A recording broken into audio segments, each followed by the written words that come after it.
Coming up on Tech News Today, Google buys big robots, Beyoncé bucks big music, and Twitter senses you're nearby. All that and more coming up. Netcasts you love. From people you trust. This is Twit. Bandwidth for Tech News Today is provided by CacheFly at CACHEFLY.com.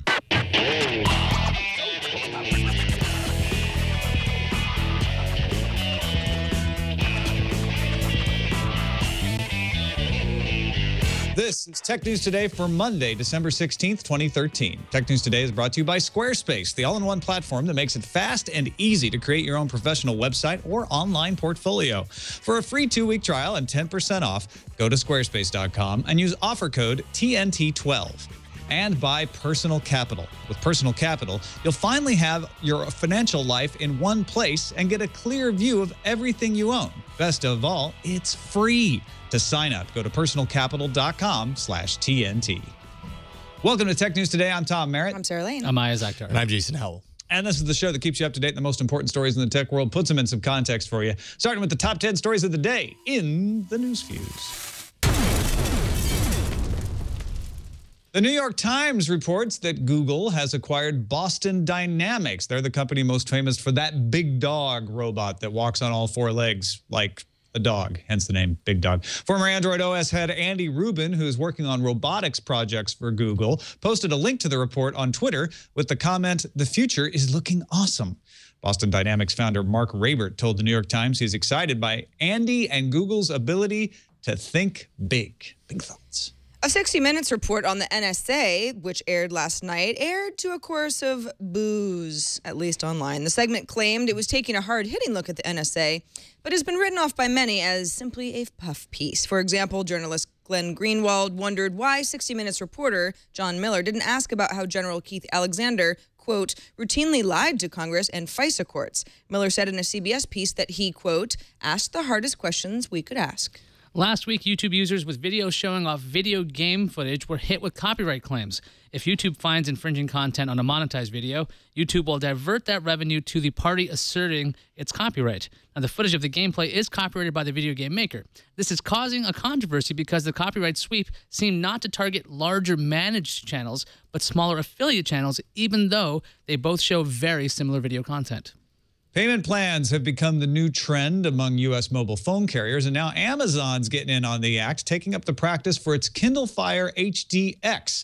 Between now and December 24th, you can choose to pay off your tablet in 4 installments spread over 9 months. The plans apply to the $229 7-inch Kindle Fire HDX and the $379 Kindle Fire HDX 8.9. Whether this means Amazon is having a harder time moving the tablets or just wants to spike the sales is hard to say. Maybe we should just tap the Mayday button and ask. The startup Oculus VR has raised another $75 million to market its virtual reality headset for video games. The company says the money will go to producing commercial versions of its virtual reality glasses for video games called Oculus Rift, which users mount on their heads with a strap. The company says it also wants to take its technology beyond gaming. Here are some rumors about the upcoming Galaxy S5 from Samsung. Sam Mobile reported that Samsung might release 2 versions of the S5, one with a plastic body, another with a metal one. A new report by ZDNet Korea says Samsung will introduce a new smartphone in February at Mobile World Congress with a quad HD display and iris scanner. The report doesn't specifically say the phone is the S5 or not. Ford announced Friday it will host an unexpected analyst meeting this coming Wednesday where Chief Financial Officer Bob Shanks will talk to analysts and reporters. Shanks may update the financial outlook for 2014. Ford is preparing for its biggest new line launch yet, including redesigned F-150s and Mustangs. Also possible is a definitive statement one way or another about the future of Ford CEO Alan Mulally, who is widely rumored to be a top candidate to replace Microsoft CEO Steve Ballmer. Twitter's testing a new feature, at least for some users, that shows tweets tied to a certain location on a map. The Nearby feature shows up as one of the new timelines accessed by swiping across from the default view. It's been possible to attach a location to a tweet since way back in 2010, but the new feature could help with local discovery of events or disasters in near real time, but ultimately the goal would be to make other users' tweets more relevant to you. German workers who have been engaged in strikes against Amazon since May are taking their protests to Seattle, the Amazon company headquarters, this week. Members of U.S. unions, including the Communication Workers of America, will join the demonstration in support of the German Verdi Union. Workers at the German Logistics Center in Bad Hersfeld, Leipzig, and Graben have been called to go on strike today as well. The unions want a better working environment and better pay. Marissa Meyer took to the Yahoo Tum blog to apologize for Yahoo Mail being down for about 1% of its users. She said the problem affecting Yahoo Mail was due to a storage system problem, and the solution for users was nuanced since different users were impacted in different ways. Meyer says that as of Friday afternoon, Yahoo restored service for almost everyone and says in the future, the company will do better. This episode of Tech News Today brought to you by Squarespace.com, the all-in-one platform that makes it easy to create your own professional website or online portfolio. I use it for the Sword and Laser website, swordandlaser.com or TomMerrittBooks.com, because I'm no good at design. And when I use Squarespace, my site looks beautiful. All I got to do is put in the content, maybe change the colors, do a few slight customizations, but their beautiful designs have won awards. So I just go with that. And it's easy to use. If you want some help, Squarespace has an amazing support team. They're 24 hours a day, 7 days a week. But you're going to find that most of the time you just drag and drop. You just do what you want, and it happens. Starting at just $8 a month, including a free domain name. If you sign up for a year, you also get mobile-ready designs. These beautiful templates that I'm talking about work well no matter what screen somebody's looking at your site on. So on a phone, it's going to look like it was built for that phone's size screen. On a bigger phone or a phablet or a tablet or anything else, same thing. It's going to adapt to the screen that it's on. Search engine optimized, hosting included. In fact, Squarespace is famous for having taken fuel upstairs at the data center. They're one of the people, one of the teams that joined in to keep things going during Hurricane Sandy last year, if you remember that. So these folks are dedicated. Start a free 2-week trial with no credit card required. Start building your website. When you decide to sign up for Squarespace, make sure to use the offer code TNT12 to get 10% off and to show your support for Tech News Today. We thank Squarespace for their support of Tech News Today. Squarespace, everything you need to create an exceptional website. Joining us to discuss the stories today, Ken Denmead, author of the Geek Dad series of books. How's it going, Ken? Good to have you back. It's going great. Happy holidays, everyone. It's fantastic to be back on the show. It's good to have you. We got some good geeky topics today, and one of them is that Boston Dynamics acquisition by Google. What's going on with that, Ayaz? This is nuts. Yeah, so Boston Dynamics is the company behind those robots like Big Dog, Cheetah, and Patman. And we've got some videos of those guys if you haven't seen them before. These are fast-moving, creepy-looking robots. And here's the Cheetah. If you're watching the video version, it can run at 28 miles per hour. This was first reported by the New York Times on Friday that Google bought Boston Dynamics. The terms of the deal were not disclosed. Google told the New York Times that existing contracts, including a $10.8 million contract inked earlier this year with the U.S. Department of Defense Advanced. This is DARPA. Excuse me. Let me try this again. Just call it DARPA. I'm going to call it DARPA, but it stands for Defense Advanced Research Projects Agency. Those contracts are going to be honored. Google says it doesn't plan on becoming a military contractor on its own, so take that for what it's worth. And the Times says this is the 8th robotics company Google has picked up in the last 6 months. Ken, we've seen self-driving cars. Andy Rubin's talking robots. Now they just bought Boston Dynamics. What's your guess for Google's vision of the future?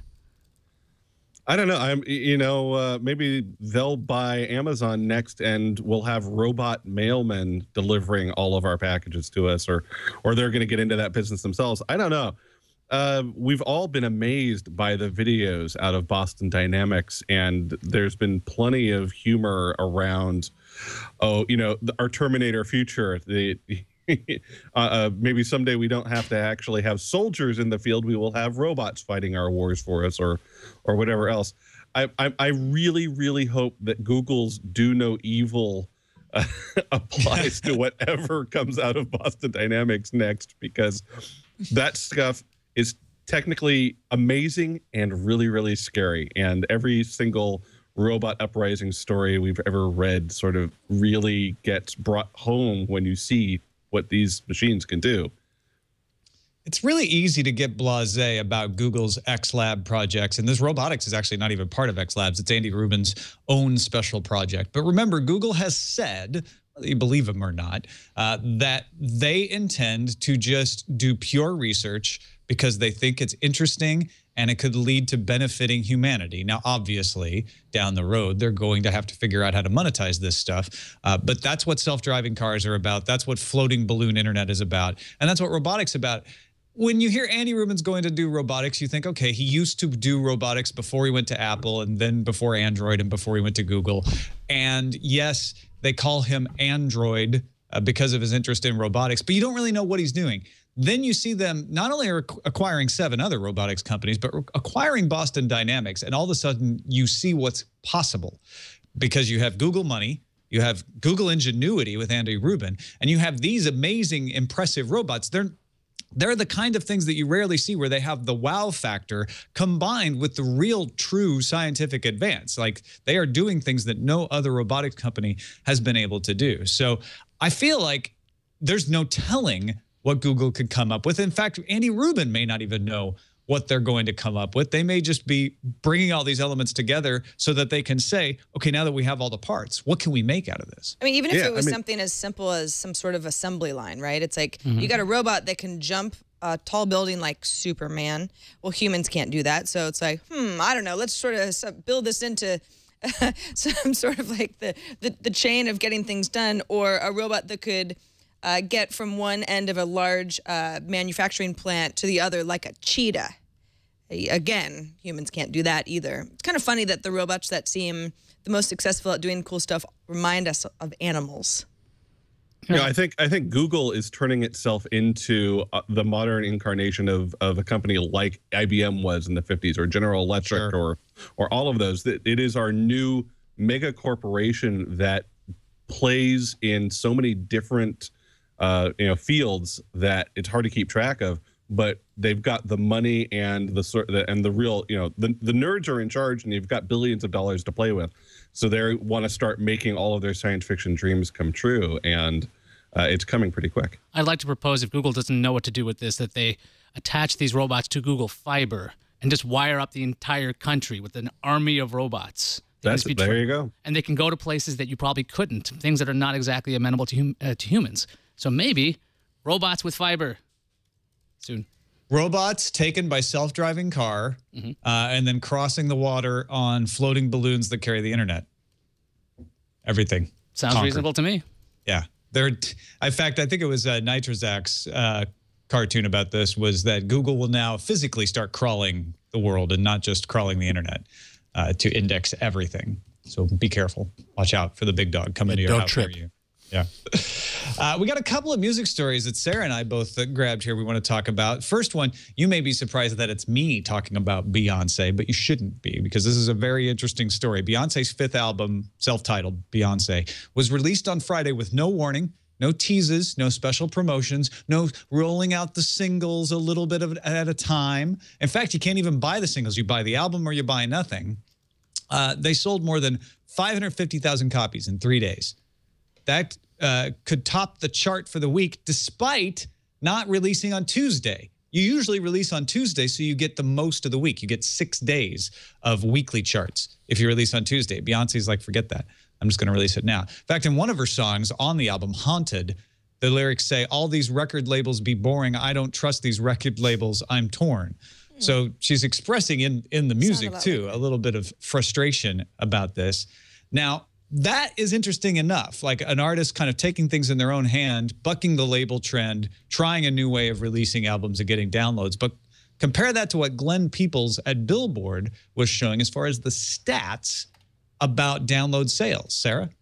Yeah, so it's interesting. You've got a big superstar like Beyonce, and she pulls off something that's, I mean, it's hard to believe that there wasn't more, leaks from inside the industry, people who were working with her, that this was happening. So it gets a lot of attention, but, not everybody is a Beyonce. And a new survey from Nielsen SoundScan that looked at digital purchases versus streaming music, that sort of thing, shows that digital purchases are down pretty much across the board. So that's track sales, that's album sales, total digital purchases are down actually 4%. And track sales specifically have been falling all year. In the first half of 2013, people, this is in the US, bought between 23 and 25 million tracks per week. October and November of this year, weekly track sales dropped below 20 million. people say, well, there are a lot of reasons for this. Sometimes there's just not some big summer #1 hit type of a thing. You know, Blurred Lines was a big hit this summer, but they say, well, last summer it was Carly Rae Jepsen. So sometimes there's an ebb and a flow. There's also weakness in catalog sales. Current digital albums are up 5%, but catalog digital albums are down 2%. Nielsen Entertainment Senior VP David Bakula says, current tracks are even with last year, but those spreads didn't exist in prior years. So we've got these new categories that are sort of sprouting up and showing just a downturn in general in downloads. You could say, well, that's probably has a lot to do with the fact that more people have streaming music services and don't feel the need to buy music anymore.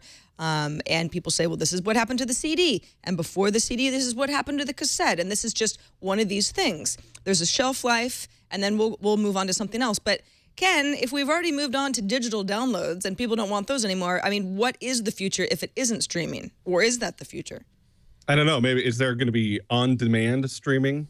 You know, I mean, what are the two ways you listen to music are either, you know, streaming, which is our contemporary analog for radio, which is somebody else is doing the programming. Maybe you've got a Pandora, something with a way of finding music that's like a theme or a genre or another song that you plug in that, you know, it plays stuff in that area. That's sort of like you're turning into a radio station, right? It's random, so you're not listening to exactly the song you want to right now. So the alternate is you own your music and you put the album or the song in at the second that you want to listen to it, exactly what you want to listen to. So those are the two ways that we listen to music. So streaming, I think, is taking care of the radio side of us now. Downloads are what we have right now for owning it and doing what we want to do. Maybe they're getting a little bit soft. I look at that number about the catalog stuff getting soft, and what that says to me is, okay, we've all already downloaded all the old stuff that we like. After a period of time, you stop downloading old stuff. I haven't, you know, I've already finished out my Electric Light Orchestra collection on my iTunes, so I don't need to buy any more catalog stuff. Maybe you're seeing a little bit of softness there. I don't think digital downloads are ever going to go away, but and you can look at things like even LPs. They're still making LPs. There's still records. There's always going to be niches for these things.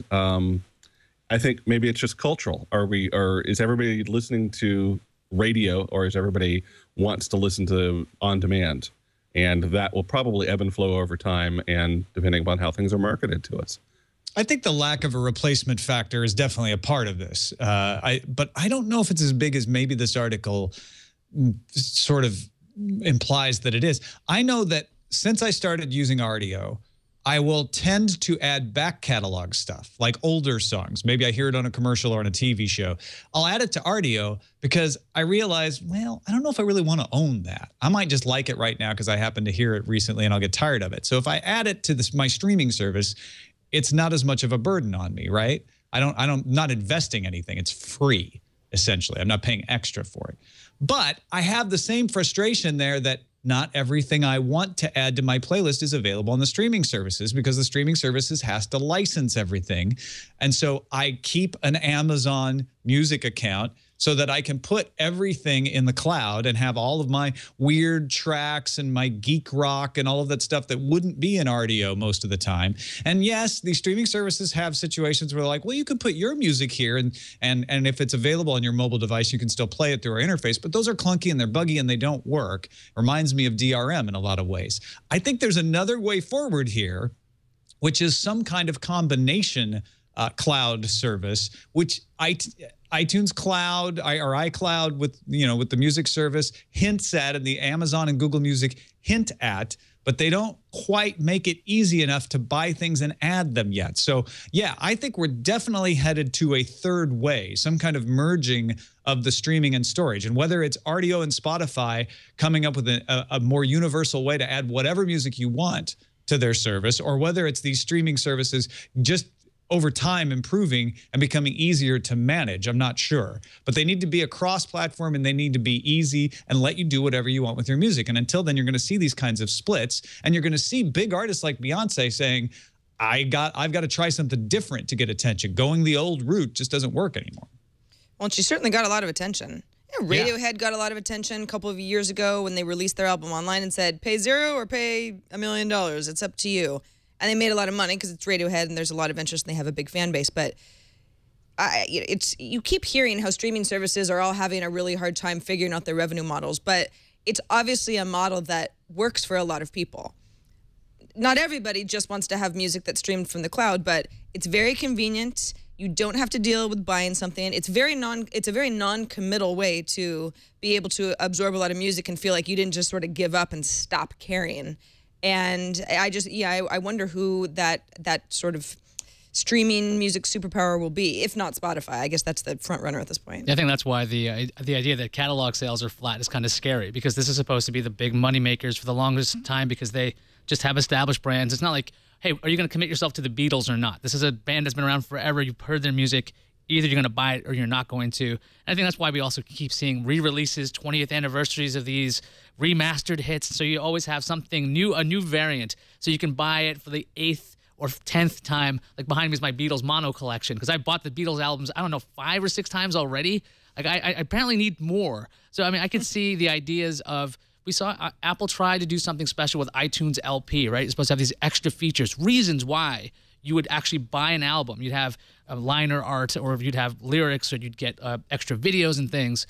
I think this is a good time for experimentation, because Beyonce's album, I believe, has music videos for every single track, which is very unusual. And that kind of release gives this idea of you're getting something that you normally wouldn't, unless you're buying like a concert DVD or a concert download. This kind of thing just usually doesn't have a visual component until several months later. So I think that was a really intriguing way to give value to it's not just music. It's like you're getting videos, you're getting more, but you got to commit, what, $16 for it, which is a totally different kind of method.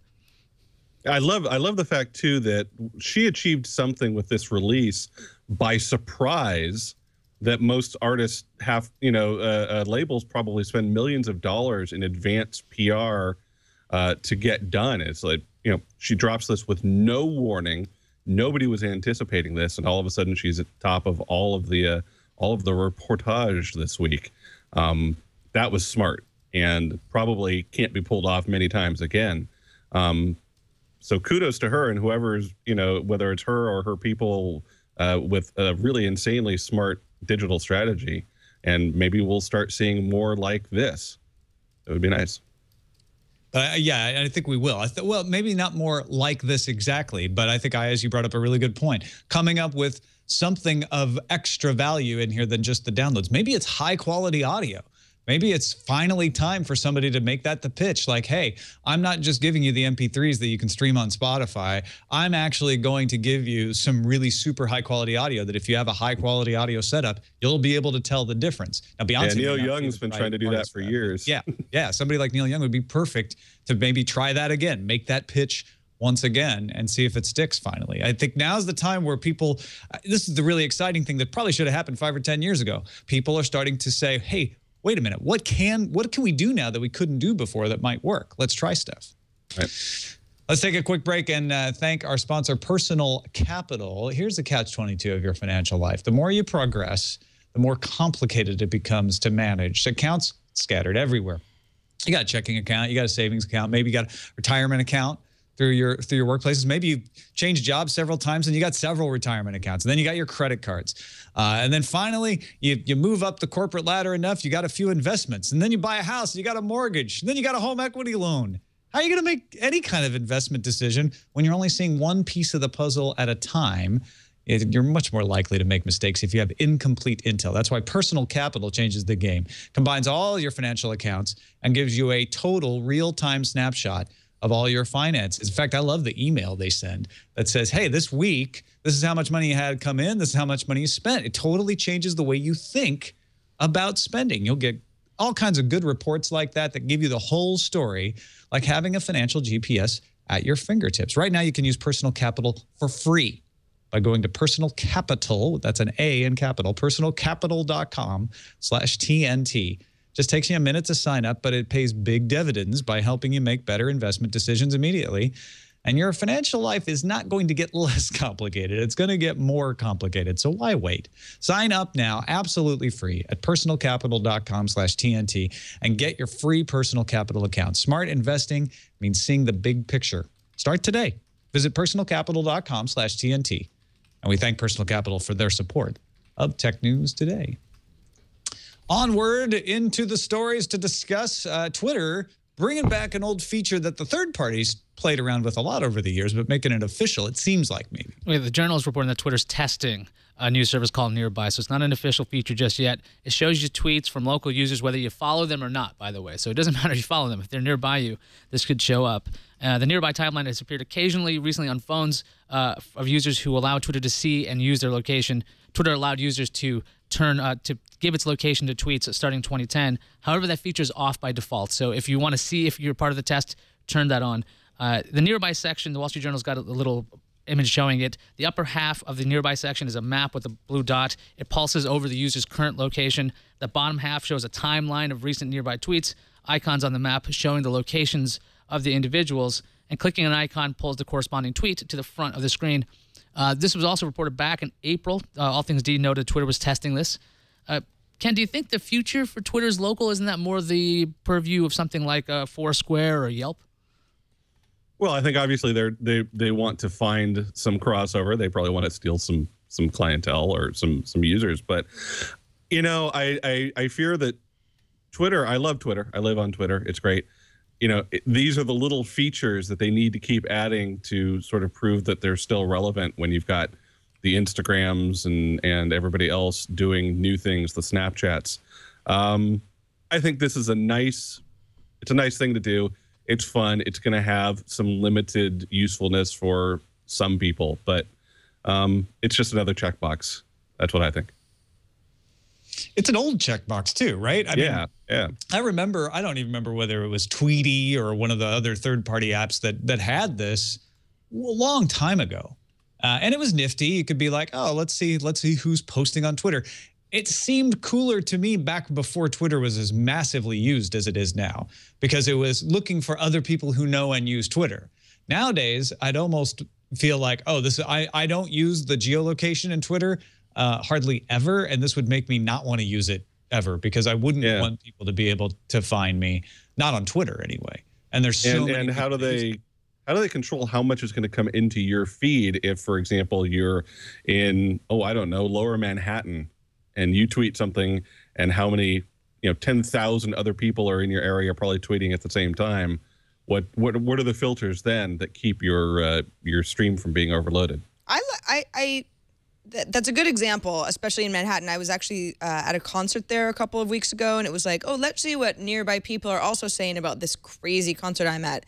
And just because of the density, it wasn't specifically pulling any tweets from Madison Square Garden where I was inside. It was just sort of the general Midtown area. So you get people being like, I'm really tired tonight, and oh, this show is really cool. And, it was all over the place. And I thought, it doesn't really work that well. And somehow if I could sort of say, hey, Twitter, be smart enough to know where I am and be able to pull tweets that really are relevant, because I was genuinely interested in what strangers around me were saying, that would be cool. But I just don't think it works that well yet, which is probably why Twitter is working on it. It needs to be location-based and hashtag-based, but in some way that's not too complicated, right? Yeah. It definitely seems like when you go to the Discover tab or you start looking for, if you search via hashtag, you'll get a whole bunch of stuff that maybe about 70% is relevant to what you're actually looking for, if you're lucky. And it's kind of this huge fire hose of information, that kind of thing. So if they can figure out how to what's the word, kind of control what you see, or if you can control what you see, that'd be interesting. Although I'm just thinking promoted ads, lots of targeted ads. You show up, Twitter's, they're a public company.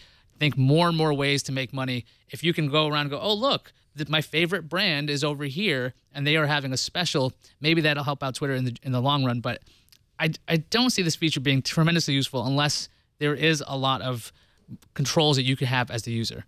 The one thing that it might be useful for is finding out what's going on around you. Like if you hear a loud boom late at night, or there's a water main breaks, or, local news that might not show up on your local newspaper site, Twitter might be a place to go for that. And if you could look by nearby location, it'd be easier to find that kind of stuff. AOL has a product like that called Patch. It's not geolocated Twitter posts. It's trying to do local news. And it's been under siege. There's been reports that it's going away, and now they're not saying no, it's not going away. What's the latest that they're saying, Sarah? Yeah, so the New York Times over the weekend, it was last night actually, wrote basically Tim Armstrong, who's of course who runs AOL, who brought in Patch actually. This was a sort of a pet project from his Google days, and then when he became part of AOL, AOL ended up acquiring Patch, and the whole idea behind Patch was, let's have a very nimble network of small teams in a lot of places to be able to deliver hyper-local news to a variety of cities and areas and all of that stuff. So the idea was, you got a single news person, you've got a single advertising person, you create digital spots for a bunch of different communities. The cost is really low. It's about $100,000 annually per site. So if you're paying people, that's not too much. There are a variety of Patch sites popping up across the country in smaller markets like Calabasas, California, which is a suburb down in Los Angeles area. The Patch topics would cover things like high school sports. Not probably all that interesting 2 towns over, but very interesting if you're actually in that community, city elections, other local stuff. So the idea behind it makes a lot of sense, but AOL has had a really hard time getting Patch to become something that's seen as a hit, even though some of the numbers during quarter earnings reports don't look terrible. Patch ended up laying off hundreds of people at the end of the summer in order to pare it down and figure out which markets they made more sense in. David Carr over at the New York Times wrote, well, Patch is pretty much going to be one of those things that's chalked up to a failure. Tim Armstrong, of course, having brought in Patch shortly after he took over AOL, kind of wanting to hold on to it because, again, this was something that he really believed in. What's kind of weird about the whole thing, though, what you mentioned, Tom, is that folks inside AOL say, well, we're not doing that. We're not going to get rid of Patch. There was some talk about dismantling Patch or selling it off to various partners. So it sounds like there is something going on inside AOL, but AOL saying there's nothing bad happening to Patch here. We just had to lay off some people. That's what happens. I think the bigger story is, can you do things like local news of the web? I mean, local news on television is a tough thing to sell now. It's seen as a lot of people, especially who work in media, as a dying medium itself. Ken, what do you think? Do we have a need for something like, if it's not at AOL, a Patch-like service? I think that there's a use for it out there. I follow, I live in Fremont, California, near San Jose, and there is a Patch for our city. We're a large sort of semi-suburb of a couple of big cities. So my city has 210,000 people living here. But, I go on and check, I follow the Fremont Patch Twitter handle. They've got less than 1,000 followers on Twitter. I don't know what the readership of the actual Patch site is. It seems like I don't know how it could actually make money, where what you're trying to build are basically local bloggers for every small town, small city across the United States on an individual one-to-one basis. Having run a couple of blogs in my time, I know how hard it is for a blog to make money, even as much money to pay a single person working for it full time. That's a real challenge. So I don't know how that would scale up to a national level like that, especially when they're going to be in direct competition with things like the old local newspapers that have had to try and move online and still want to cover the city council hearings and what's the local fire department doing for the holidays and things like that. It seems really challenging. I love the idea, and it wasn't like a year or two ago where everybody said local was going to be the big thing in web news and information this year. I don't think that's played out, and we're more likely to follow our friends and neighbors on Facebook and get all of our local news that way than we are to subscribe to something like a Patch or anything else. I'm really up in the air about it. I think what AOL is trying to solve here is the replacement for your local neighborhood newsletter, newspaper. Smaller towns just may have an actual circular, or my hometown has a newspaper that comes out twice a week. And The problem there is the reader base for those things has not moved to the web. You know, the idea that this thing shows up free on your doorstep is self-sustaining. You can sell it to local businesses. You make just enough money to run it, and there you go. You're done. There's much more opportunity with something like Patch, but it's harder to get the local businesses to drop money on it when they're like, well, but I'm not sure that most of the audience I'm trying to reach is there. So it's a catch-22, I think. It's funny, when it comes to local news on the web, I find it just maddeningly difficult to find out what's happening. Like in a town like Petaluma, you can look up, why are there choppers flying around today? And you're not going to find anything. It wasn't today, but yesterday it was happening. Or Patrick had written it up on Twitter. I was like, well, I don't know what's happening. I started using something called Circle on iOS. It's supposed to be hyper-local news. People can tweet local news, trends, that kind of thing. For something like Patch to take off or to continue to exist, I'm thinking maybe it's about trends, spotting trends that are happening in an area, what's growing out of areas, trying to tie that information together. Because local data, while very interesting to the people that are in that locality, it's about how is this large company going to tie all this together? Because if you start seeing a trend happening that's developing from Southern California and moving its way up to Northern California, it might be of a lot of interest to business owners to go, wait, that's the next business I should be in. Or this is the kind of stuff I need to do. Or this is the kind of stuff that people are not talking about. That kind of analytic data might be of more use if they can catalog it properly. Let's round out our roundtable discussion with what Chinese company Xiaomi is up to. You've probably heard us talk about Xiaomi before. They're a phone maker in China. They're very hip. They do flash sales, so there's a little bit of artificial scarcity. They sell affordable items. And they recently stole Hugo Barra from Google to become their head of global. He is, in fact, vice president of Xiaomi Global. They just released a beta version, or they're going to make it up for sale with another one of their flash sales coming up on December 19th. A Wi-Fi router called the Mi, M-I. Now, Hugo Barra says we're shipping the new Mi Wi-Fi router to our first 500 beta users unassembled in a beautiful wooden box, complete with white anti-static gloves. It's the Christmas hacker spirit. Comes with a little screwdriver for you, too. The wooden cases are numbered. You get a dual-band Wi-Fi 802.11ac chip, 1 terabyte SATA drive, gigahertz Broadcom processor, 256 megabytes of RAM. There's a place for the user to add their own antenna. It'll have 2 LAN ports and 2 USB ports as well. So it's just screwdriver and interlocking pieces. You don't need to do any soldering. You don't have to look at the resistors and figure out what the color bands mean. None of that. Stephen Shanklin points that out in his CNET article about this.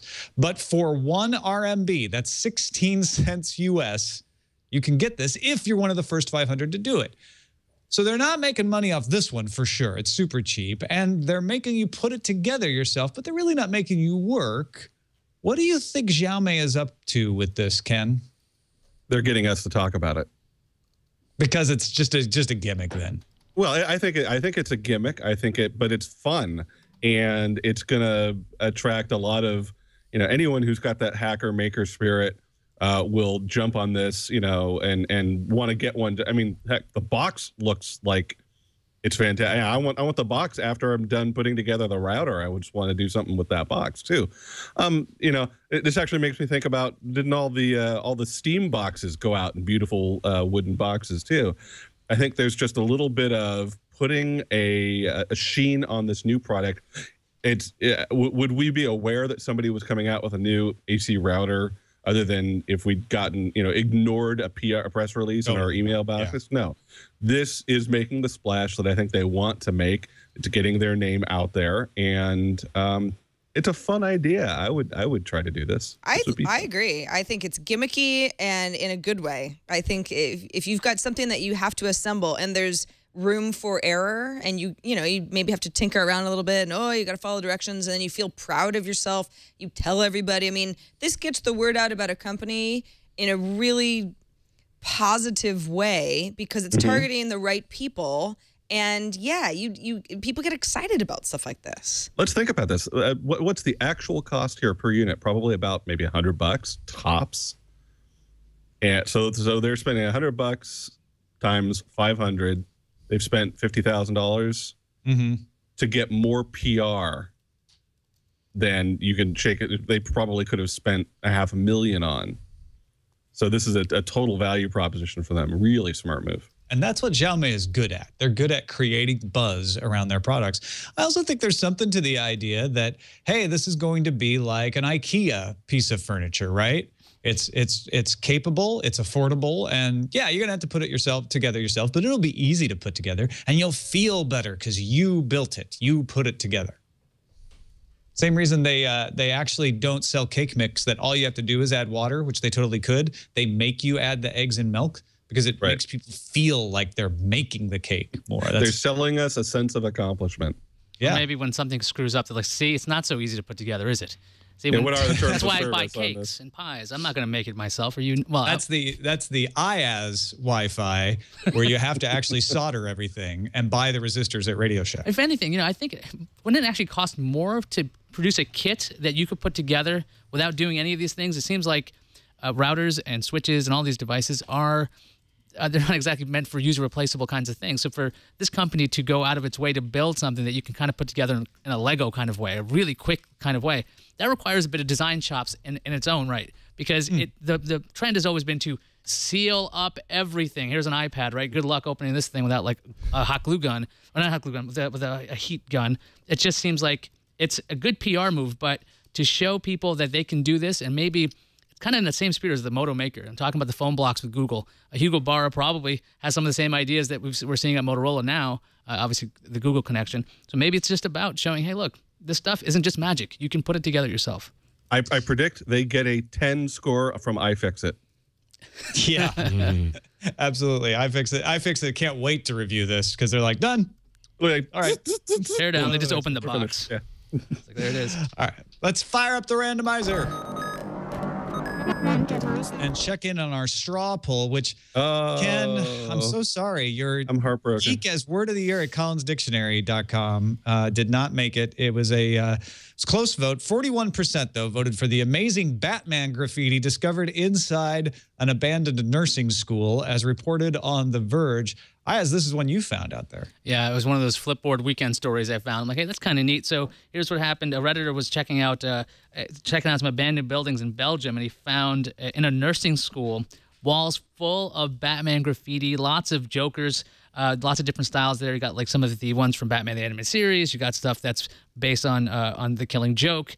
It's a big gallery that you could see on Reddit, or you could see it on The Verge. There's also a couple of Batman images. An awesome image of Bane. The artist's name is Pete One, and he put this stuff together. We don't know exactly what's going to happen to this nursing school. I'm assuming that these photos just will bring a lot of attention to this artist. DC should buy it. Just turn it into like Batman land. Just build it around the art.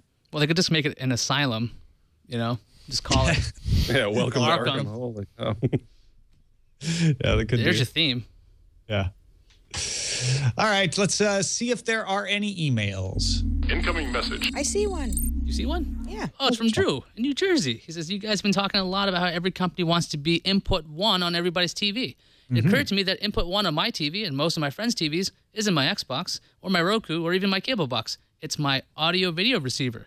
I know not every house has one, but if somebody has one, it's usually on the TV they consume the most on, and all their inputs pass through it.